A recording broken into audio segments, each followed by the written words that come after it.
खेड कृषी उत्पन्न बाजार समितीमधील 20 वर्षापूर्वी नोकर भरती प्रक्रियेत अनियमितता। प्रजासत्ताक दिनापासून बाजार समितीचे माजी संचालक राम गोरे यांचं बेमुदत उपोषण मागे। न्याय मिळवून देण्यासाठी सभापती विजय शिंदे आणि सहाय्यक निबंधक सचिन सरसमकर यांचं उपोषणकर्ते राम गोरे यांना आश्वासन। बाजार समितीमधील गैरप्रकाराबाबत राम गोरे यांनी उपस्थित केलेले मुद्दे 2003 ते 2010 या कालावधीतील सविस्तर चौकशी होऊन चुकीच्या कामांची गय केली जाणार नाही, कोणालाही पाठीशी घातले जाणार नाही। बाजार समितीचे सभापती विजयसिंग शिंदे यांची माध्यमांना माहिती। उपोषणकर्ते राम गोरे यांच्या प्रलंबित तक्रार अर्जांचा बाजार समितीकडून सखोल खुलासा नाही।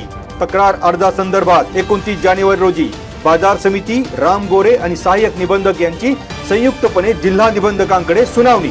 तक्रार अर्जांचे लवकरच खुलासे, बाजार समितीने दिले आश्वासन। सहाय्यक निबंधक सचिन सरसमकर यांची उपोषणस्थळी माहिती। राजगुरुनगर येथील सरसेनापती हंबीरराव मोहिते विधी महाविद्यालयात आळेफाटा महामार्ग सुरक्षा पथक मदत केंद्रातर्फे रस्ता सुरक्षा जनजागृती अभियान।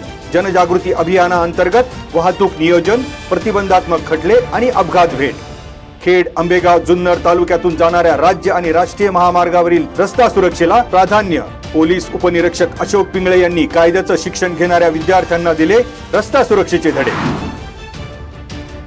पुणे नाशिक महामार्गावर रिक्षातून आलेल्या दोघांनी केली फिटरला बेदम मारहाण। जीवे मारण्याची धमकी देऊन बँक खात्यावरून 2 वेगवेगळ्या खात्यांवर ट्रान्सफर केले पैसे। फिर्यादी गिरीश यादव यांचा मोबाईलही लांबवला। अजय भालेराव, राजू गव्हाणे यांना अटक। मोटरसायकल अंगावर घेऊन आल्याचा जाब विचारला म्हणून तरुणाला नवरा बायकोने केली बेदम मारहाण। म्हाळुंगे येथील म्हाडा सोसायटीतील अजित वारकड यांची फिर्याद। बायकोने हात पकडले तर नवऱ्याने डोक्यात घातला दगड, जीवे मारण्याची दिली धमकी। चाकणजवळ भारतमाता चौकात 2 दुचाकींची समोरासमोर धडक। अपघातात एकाचा मृत्यू, एकाला गंभीर दुखापत। स्वामी कार डेकोर समोरील घटना। सनप्पा चिंतामणी यांचा मृत्यू तर सर्वेशनाथ यादव गंभीर जखमी। दुचाकीसह रॉंग साइडने आल्याने घडला अपघात।